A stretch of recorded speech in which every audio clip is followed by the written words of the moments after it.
কোচবিহার শহরে তোরসা নদীর ফাঁসির ঘাটে অস্থায়ী ছটঘাট পরিদর্শন করলেন পুলিশ সুপার সন্দীপ কাররা।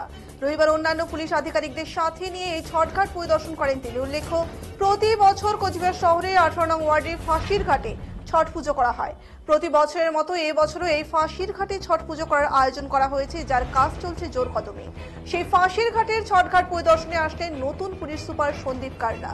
রবিবার বিকেলে তিনি ছটঘাট পরিদর্শনে আসেন এবং ছটঘাটের বিভিন্ন বিষয় পরিদর্শন করেন। এদিন সাংবাদিকদের মুখোমুখি হয়ে কি জানাচ্ছেন শুনে নেব বিস্তারিত।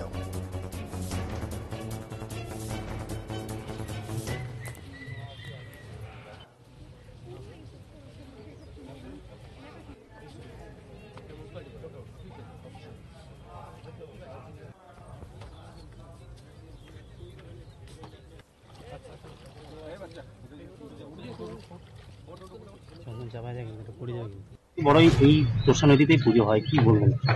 ভালো করে অ্যারেঞ্জমেন্ট হয়ে গেছে। আমি পুরো অ্যারেঞ্জমেন্ট চেক করলাম অলং উইথ মাই টিম। তো যেভাবে আপনি দেখতে পাচ্ছেন লাইটিং ওয়াইটিং করা আছে, ব্রিজের উপরে অ্যারেঞ্জমেন্ট করা আছে।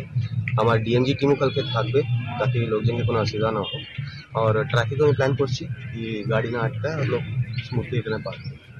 বড়ই এই তোরসা নদীতেই পুজো হয়, কি বলবেন? ভালো করে অ্যারেঞ্জমেন্ট হয়ে গেছে। আমি পুরো অ্যারেঞ্জমেন্ট চেক করলাম অলং উইথ মাই টিম।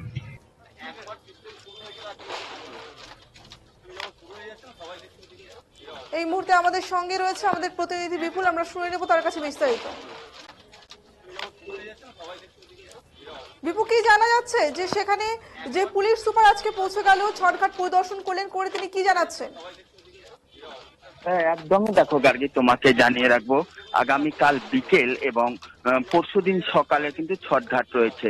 এবং দেখো, তোমাকে জানিয়ে রাখবো যে প্রতিবারের ন্যায় এবারও কিন্তু কোচবিহার শহর সংলগ্ন তোরসা নদীর পাড়ে যে ফাঁসির ঘাট এলাকা রয়েছে সেখানে কিন্তু ছটঘাটের নির্মাণ করা হয়েছে কোচবিহার পৌরসভার উদ্যোগে। এখানে কোচবিহার শহর সহ আশেপাশের ছটবতীরা কিন্তু প্রত্যেকবারই আসেন পুজো দিতে, এবারে কিন্তু তার ব্যতিক্রম নয়। তোমাকে আরেকটি বিষয় জানিয়ে রাখবো যে আজ বিকেলেই কিন্তু এই ছটঘাট পরিদর্শনে যান কোচবিহারের নতুন পুলিশ সুপার সন্দীপ কাররা। তিনি কিন্তু আজকেই দায়িত্ব গ্রহণ করেছেন কোচবিহার জেলার।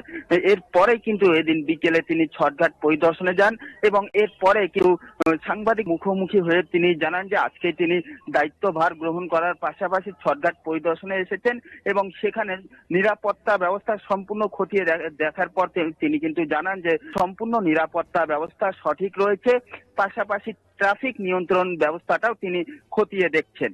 গার্গী, ধন্যবাদ। আমরা কিন্তু শুনে নিলাম যে নতুন পুলিশ সুপার তিনি কিন্তু আজকেই দায়িত্বভার গ্রহণ করেছেন এবং দায়িত্বভার গ্রহণ করার পরে কিন্তু আজকেই তার প্রথম যেই ডিউটি উনি পালন করলেন সেটা কিন্তু ছটঘাট এবং ছটঘাটের পুরো নিরাপত্তা ব্যবস্থা কিন্তু তিনি খতিয়ে দেখলেন।